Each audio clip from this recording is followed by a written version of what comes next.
कुरान ने तो यहां तक बयान किया, वलियज़रिबन बिखुमुरिहिन्ना अला जुयूबिहिन्ना, ऐ ईमान वाली औरतों, जब तुम अपने घर के अंदर रहा करो तो अपने सीने पर, अपने गरेबान पर दुपट्टा डाल के रहा करो। भाई के सामने, बाप के सामने, अपने ससुर के सामने भी तुम्हारा दुपट्टा तुम्हारे सीने पर होना चाहिए। कहीं ऐसा ना हो कि इन महरम रिश्तेदारों के सामने तुम दुपट्टे के बगैर चली जाओ। ओ मेरी प्यारी माओ बहनों, जो इस्लाम इतना सख्ती के साथ आपको हुक्म दे रहा है कि भाई और बेटे के सामने भी आपको अपना दुपट्टा अपने गरेबान पे रखना है, वो इस्लाम इस बात की इजाजत कैसे दे देगा कि आप फेसबुक के ऊपर अपने फोटो डालें, आप व्हाट्सएप के स्टेटस पर अपने फोटो डालें, आप शादी की तैयारी कर रही हैं और अपने हाथों में मेहंदी की डिजाइन लगा के मेहंदी का फोटो आप इंटरनेट पे डालें। नहीं नहीं मेरी प्यारी माओ बहनों, कुरान कहता है वला युबदीना ज़ीनतहुन्ना, ऐ ईमान वाली औरतों, अपनी खूबसूरती को अपने गैर मर्दों के सामने कभी जाहिर न करना। कुरान ने एक लफ्ज इस्तेमाल किया, खूबसूरती को जाहिर मत करो। अब मुझे बता दो, औरत का सर से पैर तक कौन सा ऐसा हिस्सा है जो खूबसूरती में दाखिल नहीं है? इसका मतलब यह हुआ कि उसे सर से पैर तक मुकम्मल नकाब और पर्दे में रहना है, उसे अपने हुस्न की नुमाइश नहीं करनी है। और कुरान यहां तक कहता है वला यज़रिबना बिअरजुलिहिन्ना लियुअलम मा युख्फीना मिन ज़ीनतिहिन्ना, ऐ ईमान वाली औरतों, जब तुम पायल पहन करके अपने घर में चला करो तो जोर जोर से जमीन पर पांव मार के न चला करो। तुम्हारे पायल की झनकार गैर मर्दों तक पहुंचे, ये इस्लाम को गवारा नहीं है। जो इस्लाम एक औरत के पायल की आवाज को गैर मर्दों तक जाने की इजाजत नहीं देता है, वो इस्लाम इस बात की इजाजत कैसे देगा कि औरत अपनी खूबसूरती की नुमाइश करे? कुरान तो यहां तक कहता है फला तखजान बिल कौली फयतमअल्लज़ी फी क़ल्बिही मरज़, ऐ नबी की औरतों, ऐ नबी की बीवियों, जब तुम्हें किसी गैर मर्द से बात करना पड़े तो तुम ऐसी आवाज में बात मत करो जिसमें मिठास पाई जाती हो, जिसमें नरमी पाई जाती हो, बल्कि तुम कड़क अंदाज में बात करो। जैसे आज के दौर में मोबाइल का दौर है, मोबाइल पर किसी रॉन्ग नंबर से कॉल आ सकता है। अब अगर लड़की ने थोड़ा सा मिठास के साथ बात कर लिया, कौन बोल रहे हैं, अंदाज में अगर जरा सी मिठास आ गई, सामने वाले को लग रहा है कि यहां मेरी दाल गल जाएगी, यहां ग्रीन सिग्नल मिल रहा है मुझे। और जहां इसने कड़क अंदाज में बात कर ली, कौन बोल रहे हैं, किससे बात करनी है आपको? जहां सख्ती से घुड़क करके बात की, सामने वाले बेचारा उसका जितना उसका शबाब, उसका जो है जोश उठा था, वहीं पर वो बैठ जाएगा। कुरान करीम एक औरत को मोबाइल पर कैसे बात करना है, कुरान उसका भी अंदाज बता रहा है। फयतमअल्लज़ी फी क़ल्बिही मरज़, जिस मर्द के दिल में शहवत की बीमारी है, वो तुम्हारे बारे में कोई गलत ख्याल अपने दिल में न ला सके। वक़ुल्न क़ौलन मअरूफ़ा, और ऐ नबी की औरतों, बदतमीजी न करना, गाली गलौज से बात न करना, बल्कि जो भी बात करना ढंग से बात करना, लेकिन अंदाज कड़क होना चाहिए गैर मर्द के सामने। इसीलिए उलमा पसंद नहीं करते हैं कि औरत यूट्यूब पर आकर के तकरीर करे। हमारे बाज मर्दों को बड़ी अच्छी लगती है, मोहतरमा फला की तकरीर हम बड़े शौक से सुनते हैं। ठीक है, इस्लाम में मना नहीं है, औरत बयान कर सकती है, मगर औरत का बयान औरतों के दरमियान हो तो अच्छा हो। एक जनरल प्लेटफॉर्म पे जहां मर्द भी सुन रहे हैं, औरतें भी सुन रही है, मुनासिब नहीं है। इसलिए कि गैर महरम से कुरान कह रहा है कि औरत जब बात करे कड़क अंदाज में बात करे।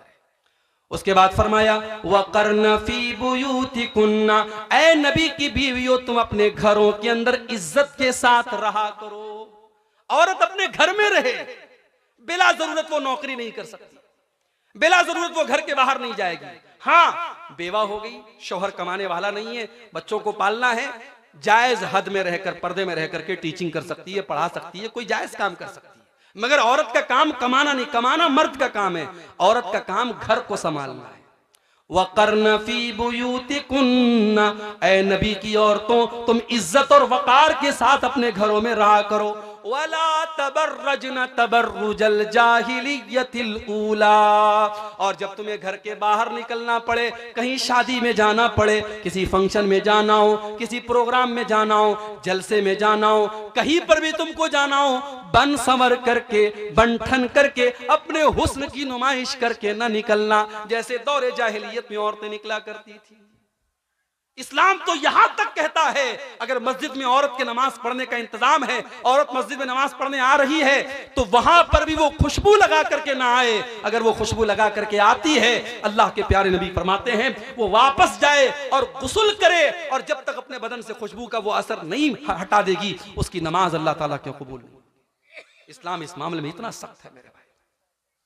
उसके बाद फरमाया व अक़िम्नस सलाता व आतीनस ज़काता, ऐ ईमान वाली औरतों नमाज कायम किया करो।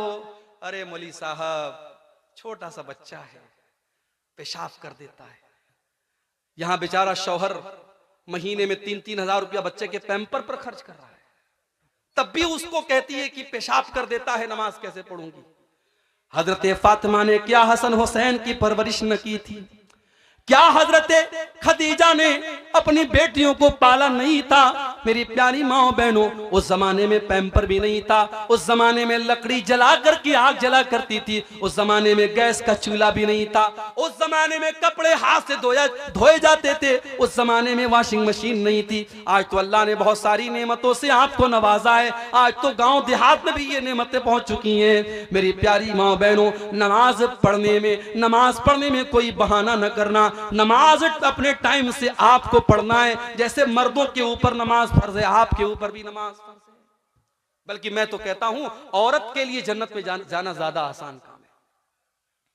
आज तक आपने वो हदीस सुनी है, औरतें जहन्नम में ज्यादा जाएंगी, औरतें बेचारी एकदम डर गई, हम लोग जहन्नम में ज्यादा जाएंगे। लेकिन औरत जन्नत में भी जा सकती है, बहुत आसान तरीका बता रहा हूं, 4 काम कर ले औरत जन्नत में चली जाएगी। अल्लाह के प्यारे नबी फरमाते हैं अय्युमम्रातिन सल्लत खम्सहा व सामत शहरहा व अताअत ज़ौजहा व अहसनत फरजहा, जो औरत 5 टाइम की नमाज की पाबंदी करे, रमजान का रोजा रखे, अपने शौहर की इताअत करे और अपनी इज्जत व आबरू की हिफाजत करे, दखलत मिन अय्यि अबवाबिल जन्नति शाअत, जन्नत के 8 दरवाजे उसके लिए खोल दिए जाएंगे। ऐ अल्लाह की नेक बंदी, तू जिस गेट से जन्नत में जाना चाहे जा सकती है। ओ मेरी प्यारी माओ बहनों, अगर जहन्नम में औरतें ज्यादा जाएंगी तो आप ये क्यों भूल गई कि ऐसी औरतें भी इस दुनिया में पैदा हुई हैं जिनको मरियम कहा जाता है, जिनको आसिया कहा जाता है। आसिया फिरौन की बीवी, फिरौन जैसे जालिम इंसान की बीवी। फिरौन इतना बड़ा जालिम है और अल्लाह ने उसकी बीवी को ईमान वाला बना दिया। और ये अल्लाह की नेक बंदी जब अल्लाह के ऊपर ईमान लाती है, फिरौन अपने महल से निकाल देता है और जंजीरों में जकड़ देता है। अपने महल को छोड़ करके, अपने शौहर की हवेली को छोड़ करके जेल की तारीकी में, जेल के अंदर अपनी जंजीरों में जकड़ी हुई फिरौन की बीवी अल्लाह से दुआ करती है, रब्बि इब्नि ली इंदक बैतन फिल जन्नह व नज्जिनी मिन फिरऔन व अमलिही व नज्जिनी मिनल कौमिज़ ज़ालिमीन। आय अल्लाह, तेरी तौहीद के लिए, तेरे दीन के लिए, आय अल्लाह मैंने फिरौन का महल छोड़ दिया। आय अल्लाह, अपनी इस बंदी को तू जन्नत में एक महल अता फरमा दे। आय अल्लाह, इस जालिम फिरौन से मुझको नजात दे दे। अल्लाह ने कयामत तक के ईमान वालों के लिए फिरौन की बीवी को आइडियल और नमूना बना दिया। इसका मतलब यह हुआ, अल्लाह के यहां यह नहीं देखा जाएगा कि रिश्ता कैसा था, अल्लाह के यह देखा जाएगा किरदार कैसा था। हजरत नूह अलैहिस्सलाम की बीवी और हजरत लूत अलैहिस्सलाम की बीवी, दोनों नबियों की बीवी उनके ऊपर ईमान नहीं लाई। इतने बड़े नबियों की बीवी ईमान नहीं लाई तो कुरान कहता है फखानताहुमा फलम युगनिया अन्हुमा मिनल्लाह। हजरत नूह अलैहिस्सलाम की बीवी जहन्नम में जाएगी, हजरत लूत अलैहिस्सलाम की बीवी जहन्नम में जाएगी। नबी की बीवी है और ईमान नहीं लाई तो जहन्नम में चली गई, और फिरौन की बीवी है और ईमान लाई तो जन्नत में चली गई। मेरी प्यारी माँ और बहनों, आपका किरदार ऐसा होना चाहिए। आपके लिए मिसाल मरियम है और आपके लिए मिसाल आसिया है। कुरान कहता है व अक़िम्नस सलाता, नमाज कायम करो, व आतीनस ज़कात, ज़कात दिया करो। औरत जो जेवर पहनती है, औरत जो कंगन पहनती है, जो गले में हार पहनती है, जो कान में ईयररिंग पहनती है, अगर सोने का हार है, सोने का जेवर है और 85 ग्राम या उससे ज्यादा का है, और चांदी का जेवर है और 595 ग्राम या उससे ज्यादा है, उस पर साल में 2.5% ज़कात देना है। औरत को अगर शौहर ज़कात निकालते बहुत अच्छी बात है, अगर शौहर नहीं निकाल रहा है तो बीवी को उसकी ज़कात निकालनी पड़ेगी। उसके बाद अल्लाह फरमाता है व अतीनल्लाह व रसूलहू, ऐ ईमान वाली औरतों तुम अल्लाह की इताअत करती रहना और रसूल की इताअत करती रहना। इन्नमा युरीदुल्लाहु लियुज़हिबा अन्कुमुर रिज्सा अहलल बैति व युतहिरकुम तत्हीरा। ऐ नबी के घर की औरतों, अल्लाह ये हुक्म इसलिए दे रहा है क्योंकि अल्लाह तुमको हर गंदगी से पाक और साफ करना चाहता है। उसके बाद फरमाया वज़कुरन मा युतला फी बुयूतिकुन्न मिन आयातिल्लाहि वल हिकमा। ऐ नबी की औरतों, तुम्हारे घरों में कुरान और हदीस का दर्स होता है, कुरान पढ़ा जाता है और हदीस पढ़ी जाती है, उसको याद किया करो। आज हमारी औरतें कुरान और हदीस क्या याद करेंगी? बरेली का न्यूज आपने सुना होगा, मदरसे में पढ़ी हुई लड़की आज मुर्तद हो गई और किसी गैर के साथ भाग गई। ये हालात हो गए हमारे मुल्क के।